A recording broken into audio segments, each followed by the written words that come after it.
Good afternoon. Welcome to NUFC Matters with me, Steve Wraith. It's a magnificent 7 today. Got a few familiar faces back as always. We always like to do a worldwide chat once a week, and great to have people from all corners of the globe. And welcome back to Daz, Adam, our lead, Nathan, Martin, and Andre. Good to see you, fellas. Plenty to talk about as always, and let's start off with the fixtures, lads. Daz, I'll come to you first, mate. Opening fixtures. It wasn't Leeds United, which the person who always leaks them annually seemed to think it was going to be. It's West Ham. Away is our first game. So, what do you make those opening 3 fixtures, and what do you think? What do you think the points tally is going to be? Okay. They were favourable. The draw, let's say. We have to make a good early start, I guess. We need to hit the ground running. Because if the first couple of fixtures, depending on if we get a striker, and what other signings we can bring in on loans or freebies or whatever. I think maybe 6 would be a good start if that was possible. But because it gets a bit trickier around Christmas and even towards the end of the year, we don't want to be in that dogfight. Well, we are going to be in that dogfight as it stands. But we don't. The remaining fixtures at the end are going to be tricky. Yeah. Same question to you, Adam. Opening fixtures. It looks a bit easier than I thought it was going to be. I've got to be perfectly honest. I think 6 points. 6 points is probably a little bit too much. I've gone for 4. What about you, Adam? Well, I mean, we've done well against West Ham away last 2 years. I think we won both, right? 3-2 and I think 3-2. So West Ham away has been a profitable fixture for us, but it's hard to ever get your expectations too high with Newcastle. So if you offered me 4 points right now from the first 3, I'd take those. And to Daz's point, it does get really, really tricky around Christmas, and actually the end of the season might be a little bit messy as well, with some of those teams around us probably to play in the last 5 or 6 games. So I would like to get 4 points from the start, knowing that we probably won't get much over the festive period. And if we're 8, 9, 10 points clear of relegation in the last few weeks, I'll be delighted, frankly. Yeah, I mean, Adam, that run-in is horrendous, isn't it? When you look at it, I mean, you're looking at 4 teams in that final game, final period of games where, we're all challenging for Europe last season. Yeah, it's going to be very difficult. Yeah, it is. Al-Walid, the fixtures, it's always an exciting time as a football fan. Usually, in England, obviously, you don't have the opportunity when it starts getting around to August. A lot of people are going out and buying the replica shirts. They've had a couple of months off with no football, and then the one thing they look forward to is getting to the bar in Newcastle, having a couple of pints with their friends or their relatives, and then walking up to St James's Park and just breathing in that atmosphere at St James's Park, and then getting in and back with your mates, sitting in your usual seat, 52,000 people there cheering the lads on. There's nothing better, but those fixtures are the first part of that. What do you make of the fixtures? To be honest, you saw some tweets about the leaking of what the first fixture will be. For me, I don't care much about the fixture, the first games, because usually you should focus on the whole games. You will play against 19 teams at the end of the season. It's not very important for me to who you're gonna face in first or second round. For me, we need good preparation. The coach should practice the plan and the formula of the teams, prepare the players, because every game is important. First is the second one, the third one. Yeah, this is my just opinion. No, good point, Nathan. Welcome to the show. I mean, you've got, as Al-Walid says, we've got to play all of these teams at some point, but you've got to get off to a good start, haven't you? There's always something about getting off to that good start. Go on, Nathan. I think so. I think like what we saw in Rafa's last season, like we had a bit of a terrible start, and we tend to come good in the second half of the season, but if possible, we want to shy away from that, don't we? We want to get a good start early on, obviously, like everyone does. I fancy us to get something at West Ham, whether that's a draw. Not too sure, but we tend not to travel that well to London on the whole. But I guess it's a good opportunity for us. I think we need to get something at Brighton, don't we? When Brighton come up to us, even we need to get something there definitely. And then with Spurs away, like it depends what Spurs turn up, doesn't it? Because they can be abject at times and they can be fantastic at other times. So I guess it's a bit of a lottery. We tend to do well against Burnley as well at home, at least. So yeah, I'd fancy that. I don't think Burnley are going to be like the mood in the town. Like they're not strengthening. They don't seem to be strengthening at all, and they could well lose a few players as well. So I think it might be a rough season for them with no money to spend. So yeah, I'd fancy us to get off to a decentish start. I am worried at the tail end of the season though.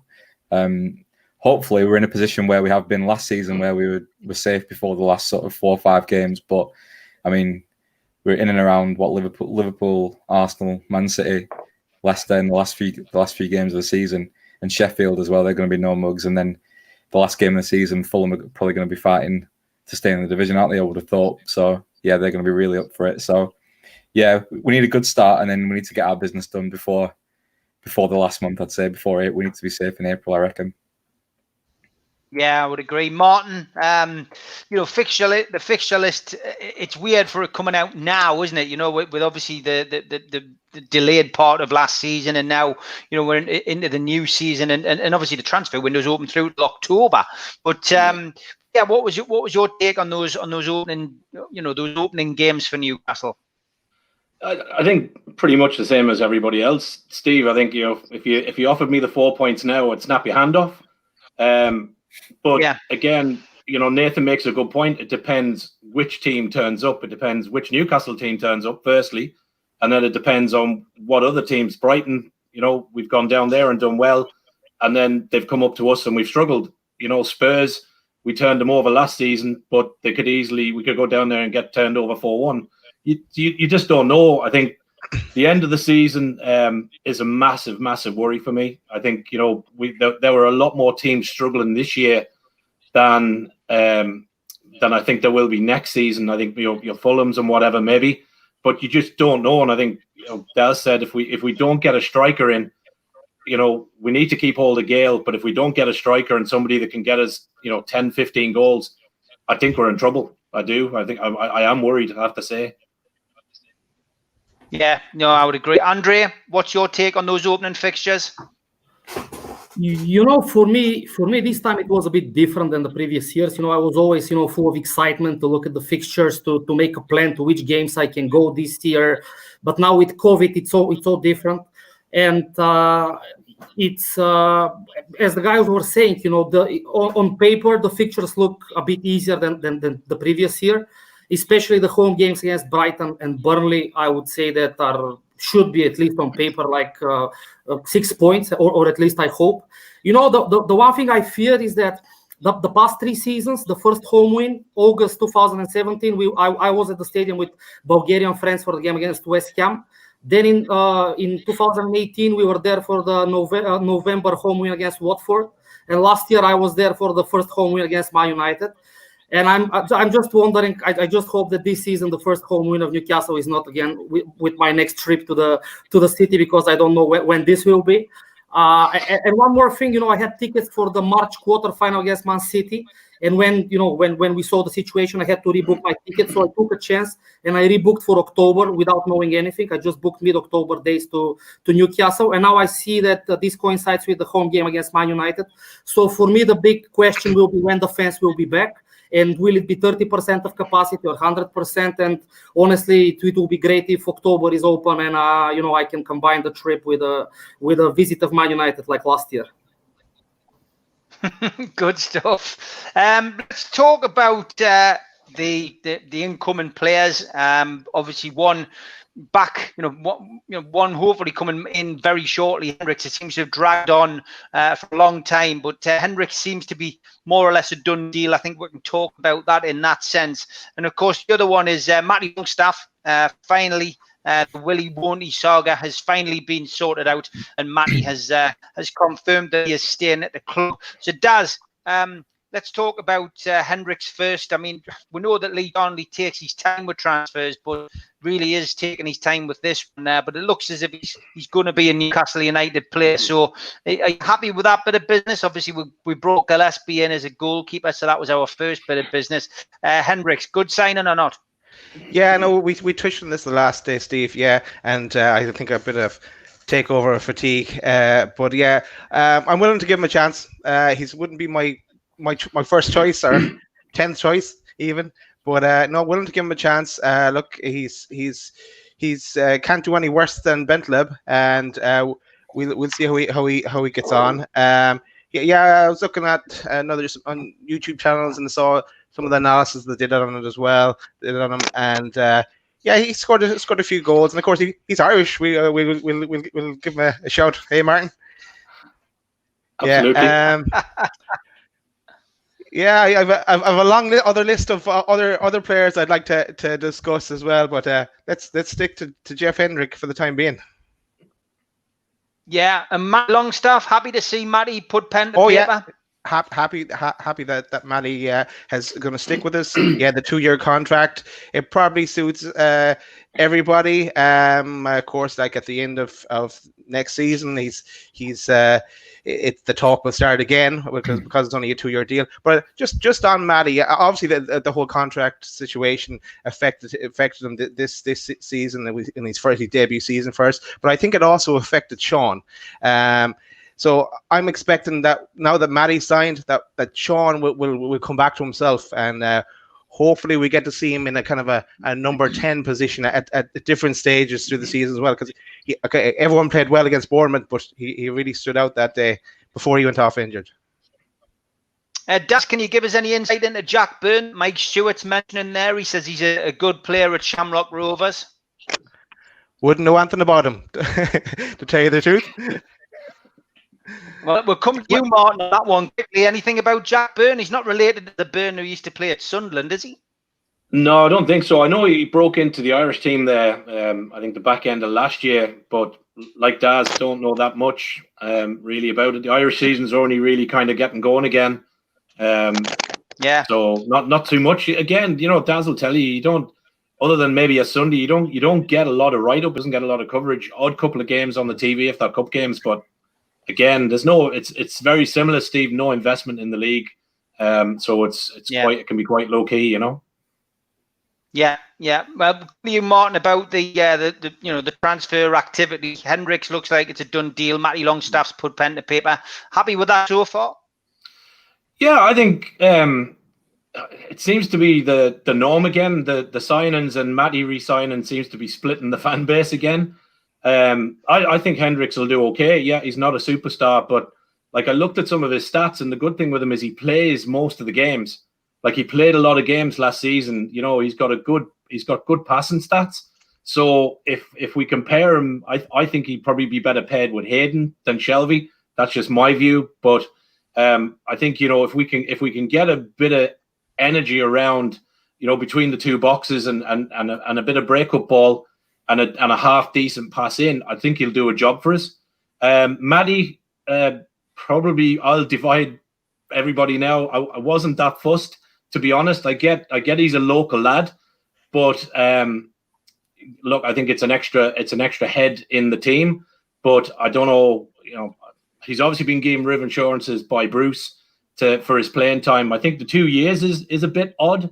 I thought it would have maybe been a bit longer given his age, but again, as Daz said, maybe it suits everyone at the club. Maybe he wants to give it that 18 months and see, am I going to get the games, or what's happening with the club, and maybe same with Bruce. So I think it probably suits everybody all around. Will he get loads of games?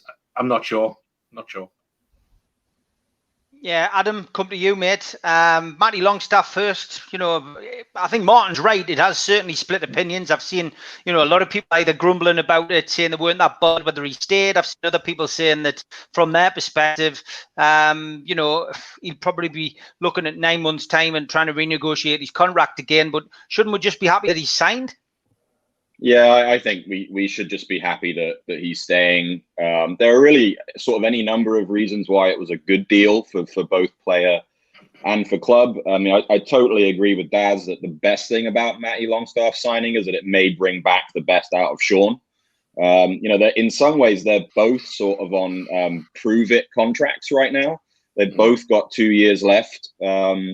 Matty doesn't have to be registered this season, which I know I've been going on about on this show for a couple of weeks now, but Newcastle have got real problems with the registration of players, and Matty doesn't have to be registered this season. So in some ways, he's sort of a free player to have around the squad.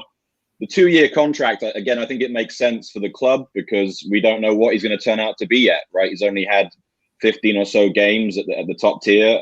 Some of them were excellent. Some of them were really terrible. And obviously some of them were just cameos. But we don't know what we've got yet in him. And he probably doesn't know what he's got yet in the club. He's obviously been given some level of assurance by Steve Bruce that he's going to get some games. Otherwise, he wouldn't have stayed. I think if he had signed a 4 or a 5-year contract, they probably would have loaned him out this season.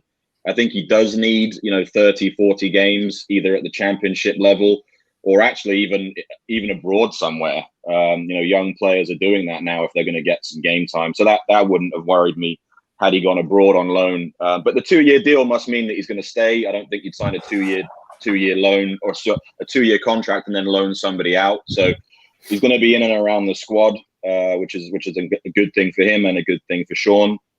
On Jeff Hendrick, again, like everyone's saying, he's fine. He's going to do a job for the club. I don't think he's going to be a problem. He does play a lot of games. He doesn't get injured very often, which again is massive because we've got a midfield full of guys that get hurt all the time, right? Sean Longstaff, Isaac Hayden, John Joe Shelby. They tend to get injured every season, whether it's for a few weeks here or a few weeks there, or in the case of someone like Sean that was out for 3 or 4 months. So we're going to need cover in there. But I think the signings overall sort of tell me 2 things right now. And I said this on Twitter and I got a bit of stick for it. But Newcastle basically so far in the summer have signed a 3rd choice goalkeeper for free. Their 4th and 5th choice midfielders, probably in Hendricks and Matty behind Isaac Hayden, John Joe and Sean. So we've signed a bunch of 3rd, 4th and 5th choices and we haven't spent any money. So that's interesting. I think it tells you a lot about where the club is heading in this window, which is really sad. We've talked a lot about 30 and 40 million pound budgets, and I'm just not sure that's going to be the case anymore. Take that for what it's worth. And then I got a lot of stick for this yesterday on Twitter as well. A lot of reaction, including from Nathan, about Morales from up at Rangers. I made the comment that even with Hendrick, Newcastle could still sign Alfredo Morelos, Ryan Fraser, and Jethro Williams, and not spend more than £30 million, at least in my opinion. So I think that's the work that Newcastle have to do. They could have done it already, frankly, given the fact that Fraser's out of contract. I think Jethro is available for nothing, according to a lot of what you read online. But even if that was a loan deal, I think it would be a great deal. And Morelos has been thrown out at Rangers because he wants to leave. And I'm guessing they'd take 18 or 20 million for him right now. So you throw in Jacob Murphy and I think you've got a deal there. So I don't know whether there's 30 million available anymore. It sounds like that number's changing the longer the window goes on. And that scares me because we've got games in 2 weeks and we've got no one to score any goals. Great point made there, Adam. Nathan, I'll come to you, give you a right reply. Giving Adam stick about that. How well, lad? Oh, no, I was just saying, Morelos, for me, he's one of those players I think he'd end up being a bit of a liability in our team. He'd end up being off the pitch more than Mitrovic was, I reckon. He seems a bit more of a nutter than he is as well, somehow. So I was thinking, if his disciplinary record has been as it has been under Gerrard, and Gerrard seems to be quite a bit of a strict manager up at Rangers. I can't imagine what he'd be like under Steve Bruce. We've heard about people saying about Bruce saying the players saying that they'll enjoy playing for Bruce more than they enjoy playing for Rafa, but that's because they don't work twice as hard as what they did do for Rafa. So I think I'd be worried about him slipping into our team and then not behaving himself, to be honest with you. In terms of in terms of the Longstaff deal, I think it's obviously pleasing to see that he signed a new deal. We've talked about how regrettable it's been for this to drag on as long as it has done. I'd be interested to kind of know how much of the progress that led to the deal being made was actually from concession from the club, or actually, Matty not having a better deal. I wonder how much more they offered him, because it seemed to me like we were getting gazumped by teams in Italy for it'd be interesting to see if they offered him a deal that's represents his squad status. I'm not sure how much he's going to play next season though. Especially now we brought Hendrick in, he seems to have gone out of the way to get Hendrick. There were quite a lot of teams that were interested in him. So yeah, you're looking at Shelby, his brother, Isaac Hayden, and then Hendrick possibly ahead of him. So I think it's going to be cameos again this season, but I don't know what that does for his development at his age. I think I'd agree with Adam. He needs to be playing more. But then do they loan him out? But then that wouldn't make sense with like Adam said, with the length of contract. I think he's possibly signed the contract with a view to realizing that the club he's playing for in 2 years' time might be a very different club than what we are at this moment in time.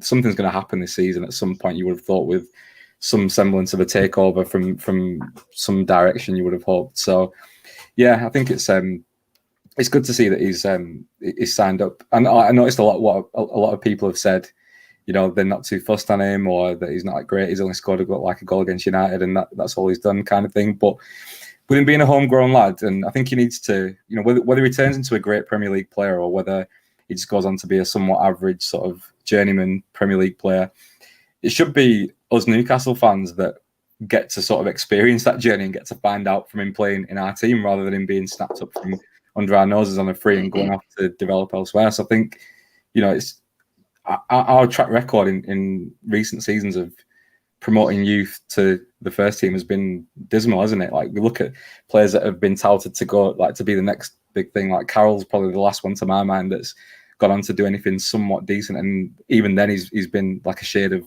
what he was at Newcastle. You look at the likes of Haris Fukic and Sorensen and Adam Armstrong to a degree, and they've never quite made it for us. And a lot of these players just tend to drift out of our reserves from the youth team, and they go off elsewhere, and then we never see them again. So I'd like to think that we get the chance to watch him grow and watch him develop, and hopefully he can push on and make some inroads into the team. Good stuff. Al Walid, what's your views? Were you happy to see Matty sign that contract? Actually, I am. Regarding, I said before, the management of Newcastle, they should focus more about the players, and they need more than who was available.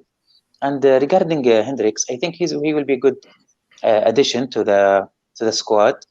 Help Mr. Steve Bruce with another choices in the middle field and the defense as well. I am like Martin. I care much about the statistic, and I saw some statistic. He seemed to me he's a fighter. I also see a couple of videos on YouTube for him.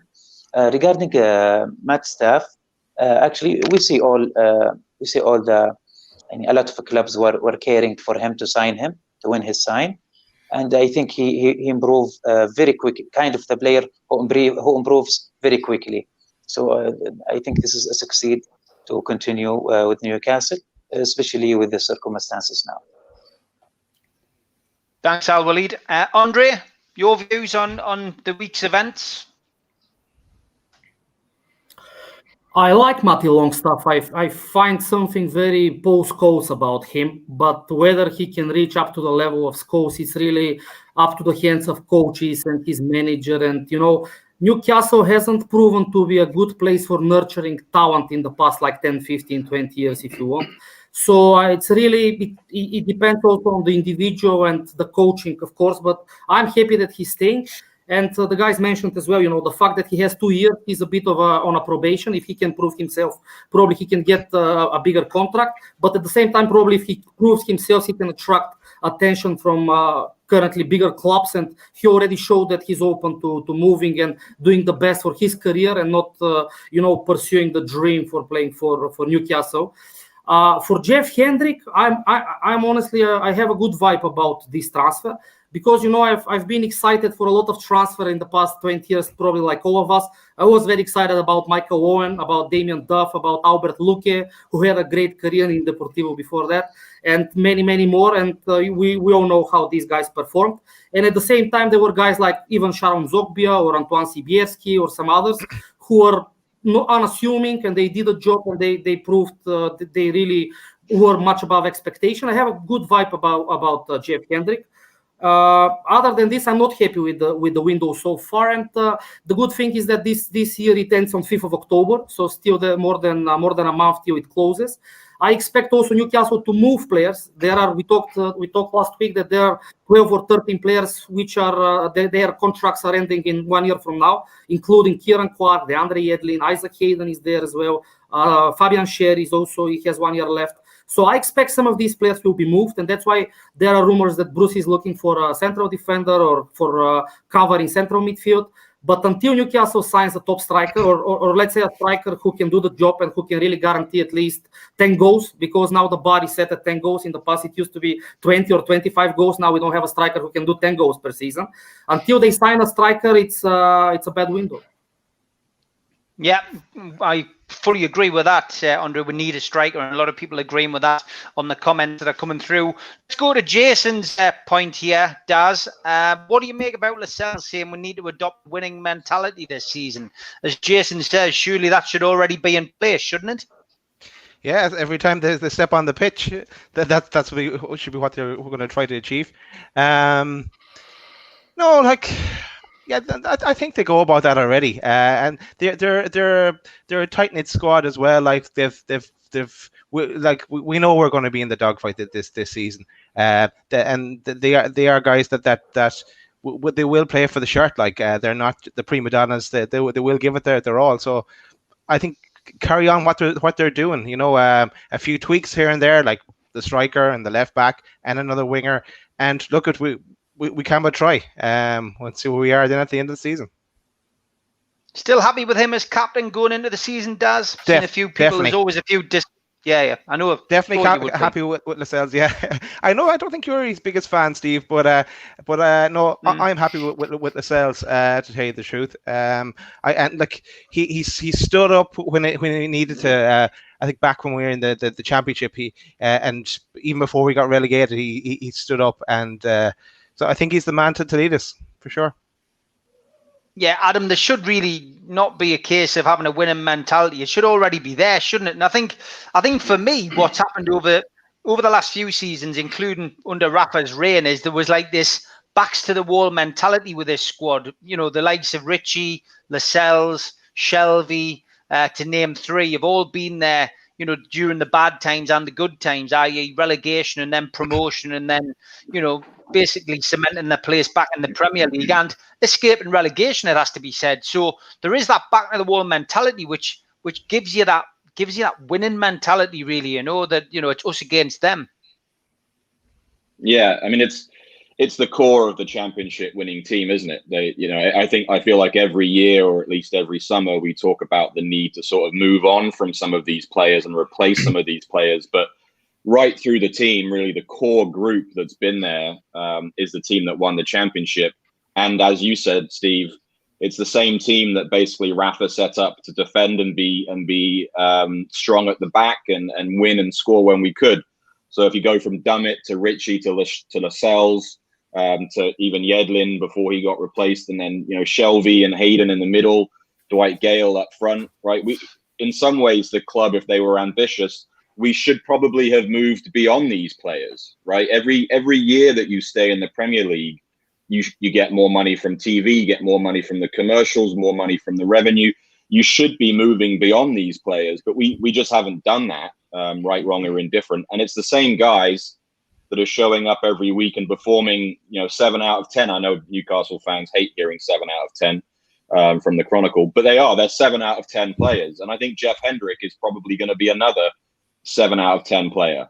So these are the guys that have been around long enough now to fight for that shirt, have the mentality that's been installed in them by Rafa and now by Bruce, to his credit, to fight for the club and to keep us in the division. So we're not going to go out and spend the money to replace the likes of Shelby and Hayden and Gale and Dummett and Richie and Lascelles. So we've got to stick with these guys. They've got us to where we are. You dance with who brung you type thing. So I'm okay with all of that. I'm okay with the core of the squad. And as we've been talking, we just need to replace the fringes. We need to get the fringes figured out and obviously buy a striker to score the goals. But Lascelles, just on a sort of personal note, he had a very, very strong season 2 years ago now, and there was talk of him breaking into the England team.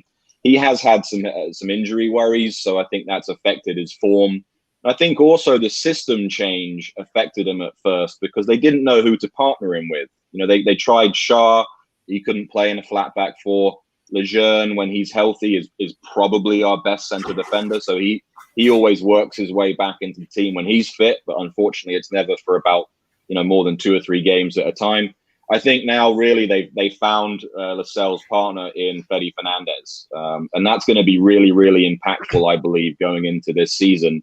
To know that we have those 2 central defenders figured out from day one, and obviously, hopefully, they both stay fit and can have a run in the team with some consistency, because they performed really, really well towards the back end of that season, and they seem to have a sort of connectivity that you need between 2 centre backs. So I'm very happy about that, and absolutely, he should be our captain. He's been a leader now for a while. I have no problem with that whatsoever. But we do have strong leaders around him, again, in Shelby and Hayden and Richie, and even Dwight Gale if he can stay on the pitch. So I'm okay with the group as it is. Yeah. I mean, it's, I think we're really tied with this ongoing situation. And, I'm keep getting tweets, how do you know it's ongoing? It's dead. They've pulled out. Look, it's quite obvious with the takeover situation. There is still something going on. And people asking when we'll hear something from Amanda and PCP. Well, we'll hear something when it's over. We'll hear something when they take the club over. That's where we're at with the takeover situation. It's been a game of brinkmanship, like I said right at the start, and people have just got to trust me on that. It's a situation which is still ongoing, and rumours today that Ian Murter in the Star says that Mike Ashley's going to release a statement to say that these other cases of takeovers on are tire kickers. They're not true. So possibly going to call out the likes of Henry Maurice, potentially the Bellanova group. We'll wait with interest and see what Mike Ashley has to come out with on that. Al Walid, we need a striker, don't we? Really, we do need a striker to put the ball in the back of the net. And obviously we're talking about Lascelles there and saying that we need a winning mentality. That should just be there, shouldn't it? Already.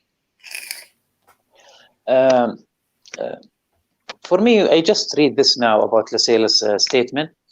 I hope he's not referring to any player, or maybe some players now he didn't feel that they have a winning mentality. But I think the management of Newcastle and the coach, when they're trying to sign a player, I think they put in the consideration this because it's important point. So I think they put it in the consideration about winning mentality before they sign any player. And of course, definitely, I said before, statistically, every on the last season, every game, the Newcastle team have 3 shots on target. Chance of getting in the goal is 0.7. So definitely, we need a striker with Gael. Not just because I saw Gael, he usually, and as Alan Sack-Maximum score most of the goals. And we need extra for that. Yeah. Nathan, I saw somebody ask a little bit earlier there, what kind of striker can Newcastle expect to sign under these restrictions and circumstances? I mean, we're getting linked, of course, with the likes of, Callum Wilson, Josh King, but realistically, without a takeover, that's just pipe dreams, isn't it? We need to be trying to find somebody who we can get in on loan, who can't get a club, who's keen on coming here and putting themselves back in the shop window. Yeah, I think so. I think with the budget that we've talked about, around about 30 million, I think it's we've got our defense is good. We don't need any more defenders. If we could get Willems in as well, that'd be perfect. And then I think we'd be all right there. We've got an abundance of midfielders, so I'd be quite happy with us spending if there is that budget to spend. I'd be quite happy with us spending all of it to get the right person in for the job. need someone who's got a proven pedigree. I think we took a massive gamble last season that didn't pay off in the Brazilian lad who's you don't know where the net is. So it's I won't mention his name so we don't have to go into it again. But yeah, I'd be quite happy with spending the bulk of our transfer kitty on a striker, someone like Callum Wilson. I think I mentioned it last week, but I'd look at getting Troy Deeney in from Watford. I think he's really committed to Watford, but even he refused to rule out that he'd stay at the club. So I think that's what I'd go for. I think in terms of what we're talking about, the winning mentality, it's interesting to hear that from Lascelles, because obviously that comes after, it was only around about a month or so ago when Steve Bruce was saying he was thrilled to be 6 points behind Southampton, and we all made our feelings very clear on that on the show after he'd said it. But I think it's you look at some of the stats that were pulled up last season. Can't remember them off the top of my head now, but in terms of attacking intent, we were like 19th out of 20th. There was a graphic on Sky Sports News, and it was Steve Bruce's last season. I think we were like 19th out of 20 for a wealth of stats like shots on target, chances created, like possession in the opposition's half, touches in the opposition's box. So I think we really need to look at that. And it seems to me like sort of going forward, last season we didn't really have any idea of how we wanted to play. I'd be right, like people talk about wanting to see attractive football and that kind of stuff, but I'd rather us be. I'd be more than happy with signing someone like Chris Wood and knocking the ball up to him and having St. Maximum and Almiron run off him and pick up bits. I'd rather us do that, and if that means we've got more of an attacking threat up front rather than trying to play football that we don't have the players to play, I'd rather us do something like that next season and have a focal point up front and someone that's going to give us a bit of presence up there, because that was woefully lacking last season, and it just went to show because we didn't have the ball in the opposition area, and if you don't have the ball in that area, then we're not going to score a goal.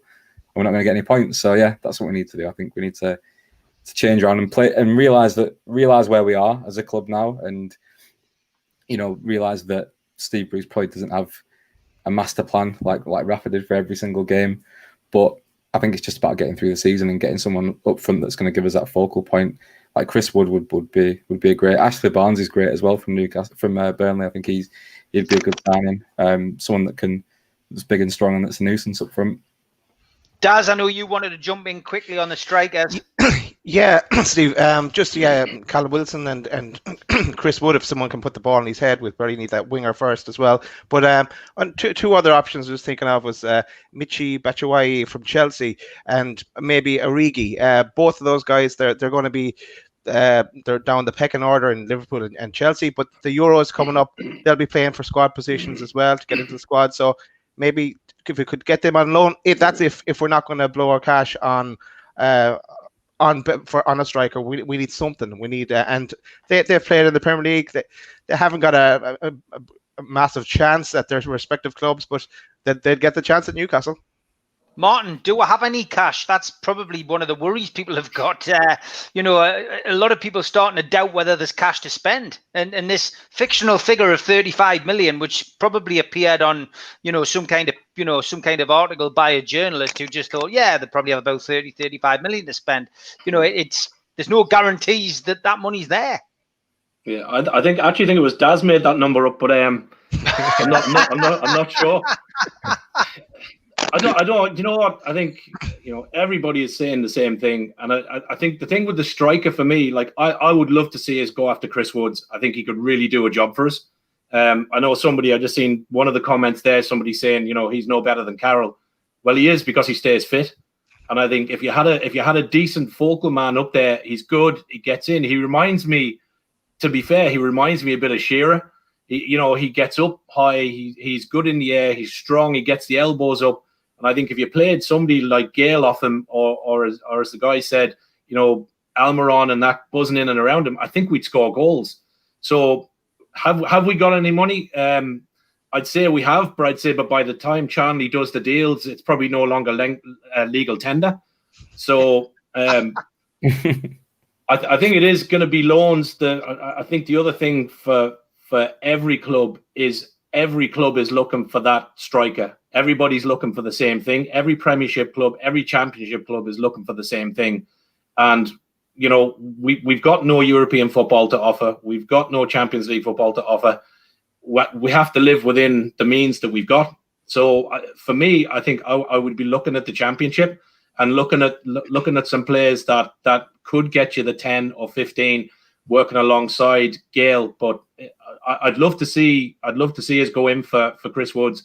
I really think he could do a job for us. But yeah, again, by the time you go on. I was going to say the ironic thing is, and obviously I know this with his working with Rafa and his team when he was here, is that we could have had Chris Woods. Chris Woods would have been a Newcastle player, you know, had Mike Ashley been playing ball with Rafa at the time. But unfortunately, we had Mitrovic on our books. Yeah. And we're in this bizarre position where they couldn't be guaranteeing that if they got rid of Mitrovic, that they would have actually got the money.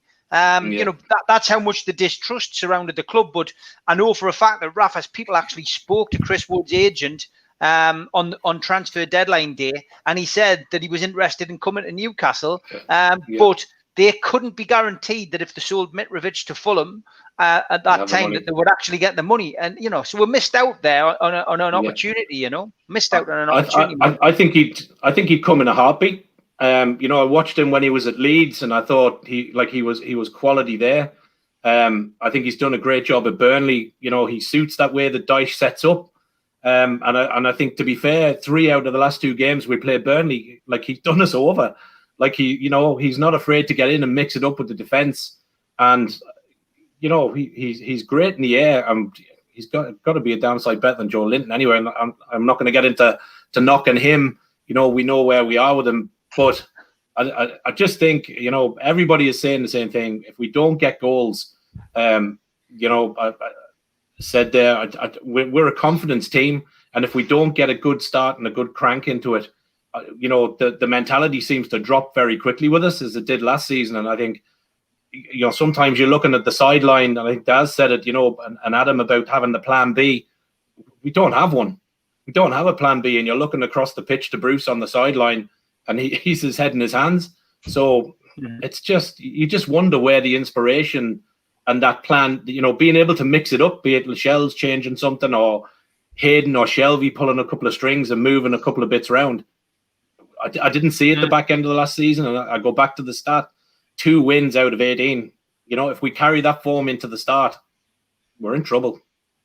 Yeah, I agree. Andre, Loic Remy, I mean, you know, when he came on loan to the club last time, you know, he hit the ground running. He's a few years older now, of course, but you know, is that the level we're at, do you think, or do you think we can attract somebody else? Remy, yeah, I think he's 33 already. I don't think that. Honestly, I haven't watched him in Lille last season. I know that he was playing there and he scored some goals, but I saw the name of Irving Lozano this week for a loan, and he's a great player. He's the record signing by Napoli from last year, and he was a real star at the World Cup in 2018. I don't know who works the loan market for Newcastle. I was impressed with the January signings.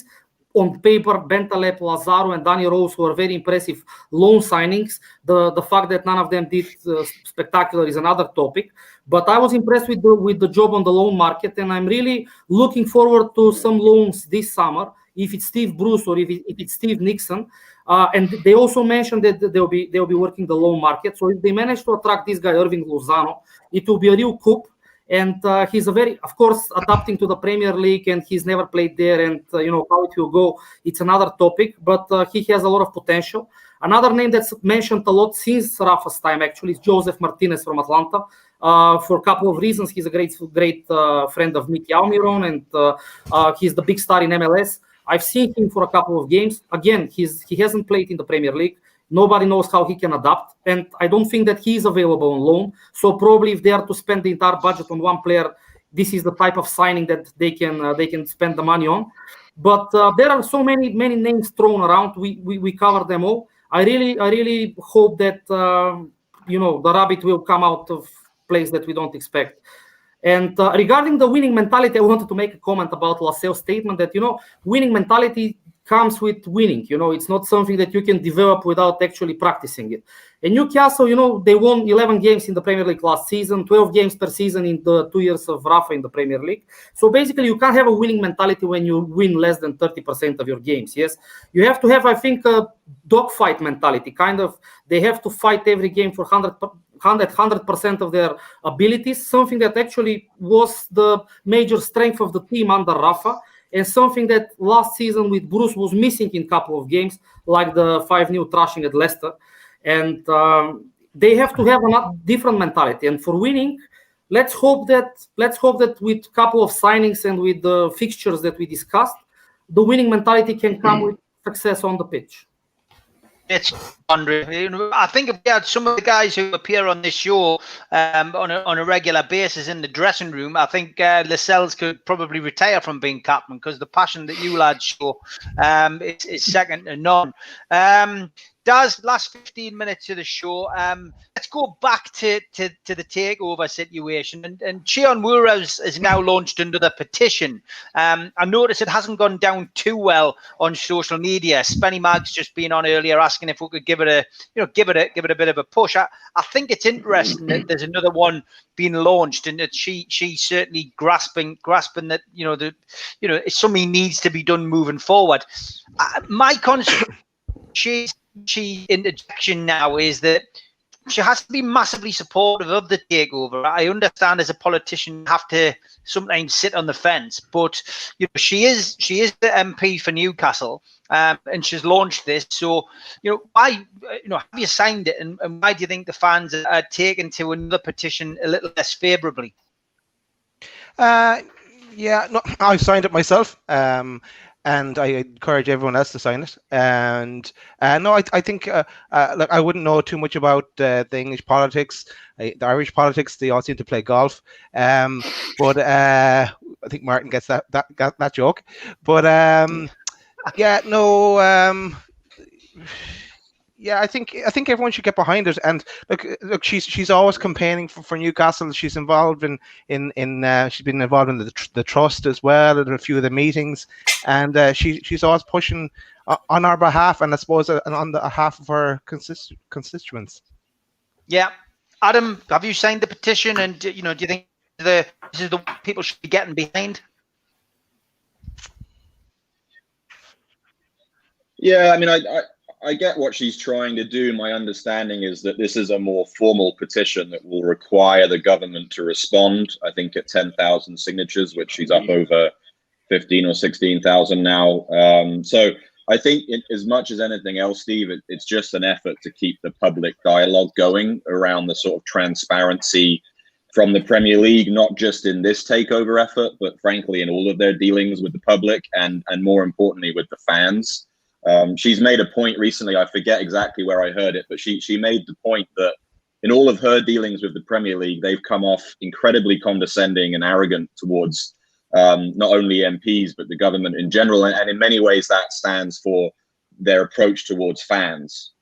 So again, I don't think this is an effort to sort of change the direction of the current takeover. I think it's more of an effort to keep the public dialogue going around the transparency that the Premier League has been lacking for so long. And in some ways, I think it goes sort of hand in hand with the trust's efforts in general to sort of keep the conversation going around how the Premier League sort of values fan input, which is ultimately their end consumer, right? The Premier League doesn't exist without the fans of every club.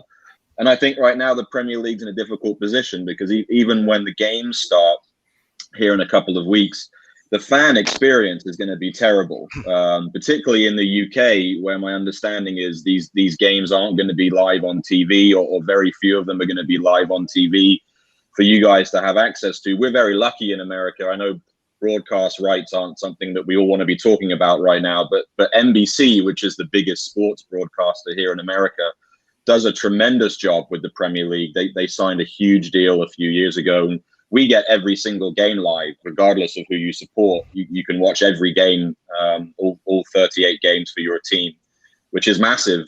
So our fan experience isn't going to change whether there are fans or not in the stadium. But the Premier League has a real sort of PR problem right now, that if nothing else, this sort of this dialogue needs to happen in public, and I appreciate Chi's efforts to sort of keep that going. Yeah, Al-Walid, it's another petition. I've seen a lot of comments coming in. One in particular, James makes a point. We're signing and doing all these things that people are asking, yet we don't get anything back from anyone. Somebody also made the point of when the MPs go back to work, because obviously they're all still on holiday, Parliament's still on holiday. Will that make any difference? You're signing petitions. It doesn't take much to do, Al-Walid, does it really? Actually, partially disagree with the comment of James, I think. Let's back to the first petition. What did for us? Before we were in dark, and after this, I'm talking about first petition. After the pressure, we keeping up the pressure. The trust also did a good job. At least now, and what that get us now, we know exactly what was the disagreement about. This is for first petition. We know what is the disagreement was about. Regardless the issue or disagreement, it was liable. It seems not liable and not reasonable, but at least we get the answer or what was the disagreement. So let's hope. Now, obviously, now we hear everywhere there is a work behind the walls. So there is a, as we say, as we hear, modified deal or something going on. Maybe we really would like to know a little bit about or confirmation from any kind. But hopefully, this second petition will make us still keep the pressure, make the Premier League more cornered, and push them for approving for the takeover. Talking Tyler, sorry mate, I didn't mean to come back to your question earlier. I noticed you've put it up a couple of times. The Premier League money for last season will go to the club, so Mike Ashley will continue to take the money in until there's a new owner. That is the answer to your question. It's as simple as that. Nathan, on to you now, mate. On obviously what we've just been talking about. Yeah, I think it's the timing of it is unfortunate. I think it's, as a fan base, we're all suffering from takeover fatigue, aren't we? And I've been continually confident for the last few years that every time there's been a takeover story. I think I'm at the point where it's like this is one takeover too far for me now. I think anything else that comes after this, if it happens, it happens, and I'm not really bothered. But I think it's the timing of the petitions. Like if Chi's petition would have come right at the start, I think everyone would have thrown all the weight behind it. I think now everyone's at a point where everyone's really disillusioned as what's as to what's going to happen next. People feel that they've got a bit of a sense of injustice. I know I've spoken on here in previous weeks and raised the issue with the trust that they need to reach out and get some sort of commitment or some sort of comment from the buyer's side, because we've been asked to do things and we've done them, and then there's a sense of injustice that we feel that we're still in the dark somewhat. Because I think if you look at the responses that came back from the meeting with the Premier League this week, they were kind of like stock responses, weren't they? Really, they're almost. We've all read the kind of the documentation that's given around the owners and directors test, and the answers to the question that the trust asked, they read like the standard answers to that are there in the documentation. So we kind of feel that we've not been taken any further along by the petitions, although it has been productive because it's kept things in the limelight. And even we saw a real hesitation from some of the big broadcasters such as BBC and Sky to put anything on their channels about us until it got to a certain point. Whereas I feel like if it had been any of the more fashionable clubs that have been talking about it straight away, I would have imagined. But yeah, personally, I have signed the petition. I would urge everyone to do so. It takes 2 minutes. And I think with this petition, it's not a case of we need to get to 100,000, then it's just that when Chi's in Parliament, the more people that have signed it, the more clout it's got and the more people that will stand up and listen to it. I think Chi's done a fantastic job for Newcastle. She's done more, in her time as an MP than Ashley's done for us, and she's been willing to stand up for us on a number of occasions on a number of different issues. So yeah, I'd urge everyone to get behind it, even though there is that fatigue setting in now of one takeover too far. I think it's a case of just getting behind it, and then if it can if it can urge things in the right direction, then if we've got the government asking questions as well, it can only stand us in good stead to hopefully get the outcome that we want. Because I think everyone's saying, we're saying that we want clarity on the takeover process, and we want, but let's not be shy about it. We want the Saudis to take over our football club, don't we? I think let's not pretend that we just want a reform of the Premier League's owners and directors test. We want them to come and buy our club. So the more proactive steps we can do to make that happen, then I'm not shy about saying it. That's what we should do. So good stuff, Martin. Yeah, I've signed. I think, look, Nathan's pretty much said most of it there. I think, anything we can do, to keep it in the spotlight, we need to keep doing. I don't think the Premier League were ever going to tell us anything more. I think the Trust did as good a job as they could. I think she has done as much as she could. I think that one of the points I would probably make is similar to Steve Hasty, Steve off the show on Friday.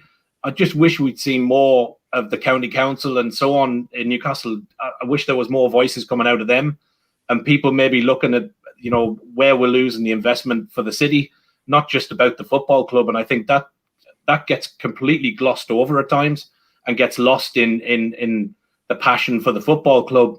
But there was so much more to this deal. And I think, I said kind of coming on air, I think your point is right, Steve. I think there is bits going on. I think the silence probably does tell you that. Where's it going to get to? God knows.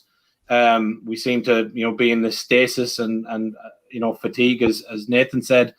But interestingly, I know we don't want to get deep into the TV deal piece, but the TV deal is up in a couple of years. The Premier League, will lose some money somewhere along the line. China seemed to be dipping away, and there are implications, on the Qatari side, possibly coming. So I just think that there is compromise to be had. I think there will be a deal at some point, and I think we just got to keep doing what we can do, keep the faith, and keep chugging along. I think that's all we can do. Andre, last word to you, mate. I also signed the petition. It took me like 30 seconds, I believe. And it's very little that us fans can do, especially for those outside UK. But whatever we can do, let's do it. It doesn't take much. Let's keep the topic on the focus of attention of the British Parliament.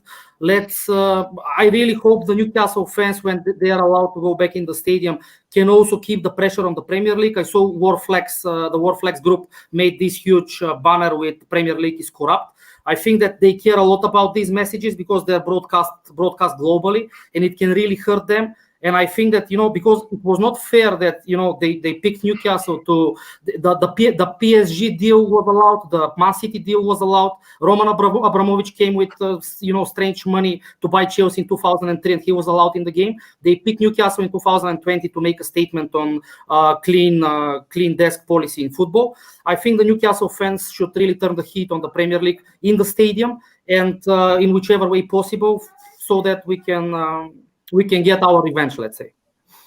Yeah, good point. Well made, lads.